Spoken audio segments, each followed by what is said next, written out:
Mother's Day 2020. While families across the United States were gathering around breakfast tables, delivering flowers, and writing cards to celebrate the women who raised them, one household in the mountains of Colorado was being shaken to its core by an invisible force: silence.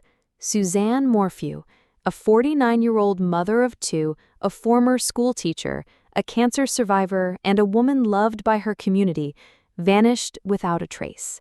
That day, only her bicycle would be found, discarded on a remote dirt trail, lying strangely upright, with no blood, no signs of an accident, no signs of struggle. Her phone was off. Her body was nowhere to be seen. The only person who claimed to have any idea of what might have happened was her husband, Barry Morphew. The story seemed like a freak disappearance, but as investigators began to tug at each thread, the fabric of the perfect American family began to unravel. The wife who disappeared without a sound. According to Barry, that morning Suzanne went out for a solo bike ride. They were living in a remote luxury home in Maysville, Colorado, surrounded by nature and quiet roads. When Suzanne didn't show up for a Zoom call with a friend later that day, her coworker got worried and called the police. Later that same day, officers found her bicycle at the bottom of a small ravine not far from their home. There were no skid marks, no signs of a crash. Her helmet was discovered days later, unbroken and placed oddly far from where the bike had been. Search crews were immediately mobilized. Helicopters swept the area, drones scanned the forest, canine teams combed every trail, and more than 200 volunteers helped in the search. Still, nothing. Suzanne was gone. No messages, no witnesses, no body. Her husband, Barry, released a video pleading for her return, even offering $200,000 in reward money for information. He cried, he begged, and yet, detectives felt something was off. Cracks behind closed doors, the truth about their marriage. Police investigators retrieved Suzanne's phone. On it, they found deleted text messages, journal entries, and draft emails never sent.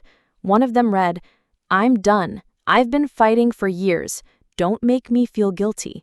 Suzanne had been speaking to a close friend about her troubled marriage. She confided that Barry had become controlling. She suspected he was tracking her phone and reading her messages. She felt unsafe, even in her own home. She had made plans to leave Barry. That wasn't all. Suzanne had reconnected with an old flame from high school, Jeff Liebler.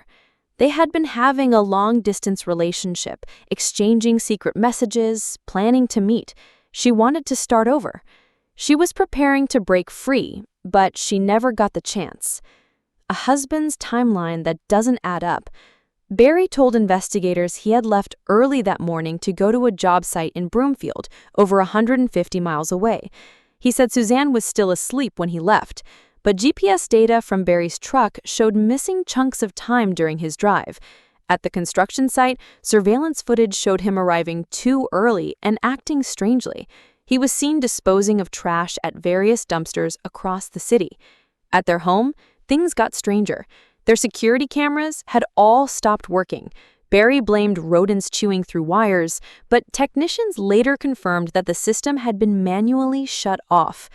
In the garage, police discovered tranquilizer darts, injection pens, and animal sedatives. Barry, a licensed hunter, had a legal right to possess them, but in the context of a missing wife, they were alarming. No body, no case, yet. With no body, no murder weapon, and no eyewitnesses, prosecutors still believed they had enough to charge Barry Morphew. In May 2021, he was arrested and indicted for first-degree murder. However, in April 2022, those charges were dropped. The district attorney cited insufficient evidence, particularly the absence of a body, and issues with forensic testing timelines. Barry was released. For a moment, it seemed like the case would go cold. The world moved on. But in September 2023, everything changed. A hiker stumbled upon something buried beneath the Colorado dirt. Bones. Opening the breakthrough discovery. September 2023. After more than 3 years with no answers, a search team uncovered human remains buried in a shallow grave near Moffett, Colorado, over 60 miles from Suzanne Morphew's home. The location was remote, off-grid, and far from any prior search zone.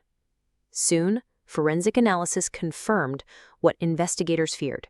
The bones belonged to Suzanne Morphew. This single discovery revived a case that many thought would never be solved. But it wasn't just the identity of the remains that shocked detectives. It was what they found inside them. The forensic twist: Bam and the silent kill. Examiners found traces of a rare animal sedative in Suzanne's bones, a chemical compound known as Bam, a combination of butorphanol, azapirone, and medetomidine. This cocktail is commonly used by veterinarians and wildlife professionals to tranquilize large animals. It is not available to the general public. And during the time Suzanne disappeared, only one civilian in the region had legal access to Bam: Barry Morphew. Investigators turned back to the original evidence. Now it began to make sense. Barry was a licensed hunter who owned tranquilizer darts and sedative equipment. Police had recovered a used injection pen from his truck. In his garage, they found a dart gun, multiple syringes, and vials of substances consistent with Bam. Individually, none of these items were illegal, but paired with Suzanne's remains, they painted a chilling picture. Timeline re-examined. A narrative forms. Barry said he left home early on the morning of May 10, 2020 to drive to Broomfield, but cell tower pingers and GPS data revealed long pauses, detours, and hours unaccounted for. His truck made stops that weren't disclosed in his initial statements. At the construction site where he worked, he behaved oddly, throwing away trash in multiple bins, spending time in his truck, and texting inconsistently. He also failed to mention that he had switched out his truck liner shortly after Suzanne's disappearance. At the Morphew home, the security system had been shut off. Suzanne's Fitbit and phone data showed she was still in the house during the morning hours, contradicting Barry's statement that she had gone biking early that morning. All signs pointed to one scenario: Suzanne had never left the house. The arrest, June 2025. Armed with new forensic evidence, a grand jury reconvened. On June 20, 2025, Barry Morphew was rearrested in Arizona, where he had been living since his release. He was indicted on charges of first-degree murder, tampering with a deceased human body, and obstruction of justice. He is currently held in Colorado on a $3 million bond. Barry's legal team maintains his innocence, calling the new charges reckless and based on circumstantial science. His attorneys filed motions to exclude the Bam evidence, claiming it lacks definitive correlation to cause of death. Unanswered questions. Was it intentional? While prosecutors believe Barry used Bam to sedate Suzanne before killing her, they still face challenges. The exact cause of death remains unknown due to the decomposition of her body. No weapon has been recovered, and the physical condition of the bones does not show visible trauma. This opens a line of speculation. Was it a murder that went exactly as planned, or an accidental overdose followed by a cover-up? Either way, prosecutors argue Barry's actions afterward, disposing of her body, lying to police, disabling security systems, prove consciousness of guilt. Summer 2025. The courthouse in San Luis Valley, Colorado, has become the focus of national attention.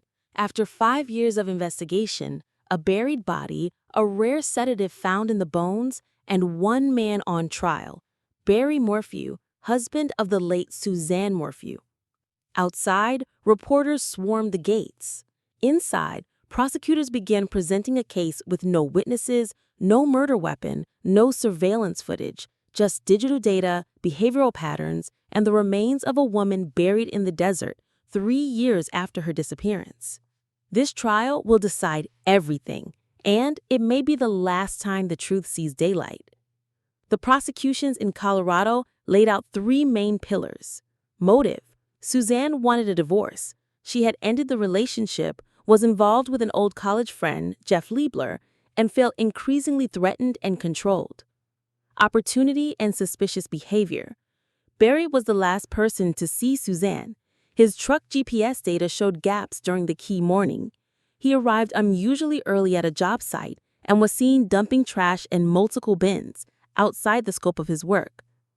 Forensic evidence. Suzanne's bones contained traces of BAM, a powerful animal sedative. At the time, Barry was the only civilian in the area with a legal license to purchase BAM. Authorities found a used injection pen, tranquilizer darts, and sedative tools in Barry's garage. Prosecutors also highlighted that Barry's home security cameras were disabled the night Suzanne vanished, and Suzanne's Fitbit and phone showed she had stayed home that morning, contradicting Barry's claim that she went out for a bike ride. The defense. No body, no crime? Not anymore. Barry's attorneys fought back with three core arguments.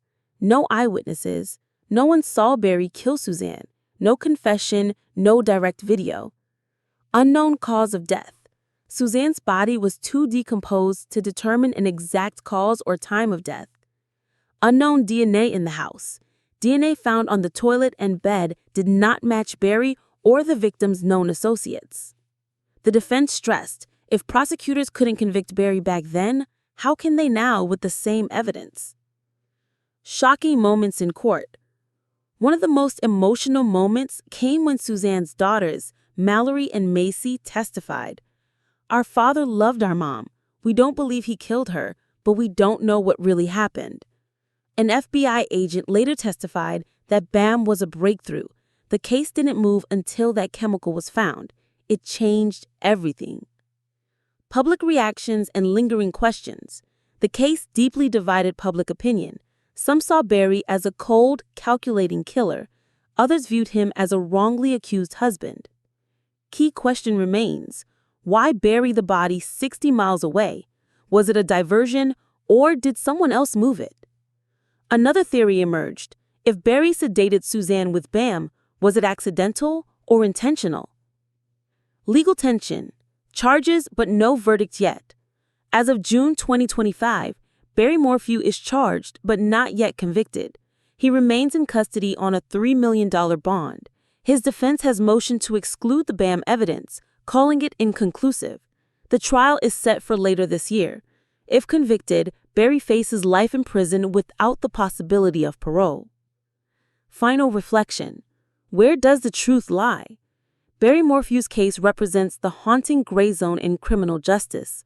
No blood, no footage, no confession, yet the digital trail, forensic clues, and a long-buried body whisper otherwise. Is Barry a cold-blooded killer who used sedatives and silence to erase a marriage, or a man crushed by coincidence, misjudged by science, and failed by process? The truth behind Suzanne Morphew's death may be revealed in the next trial or remain buried in the Colorado desert forever. What do you think? Is Barry guilty, or did the justice system reach too far? Comment below, hit that like button, and subscribe to the channel for more deep dive true crime stories. See you in the next case.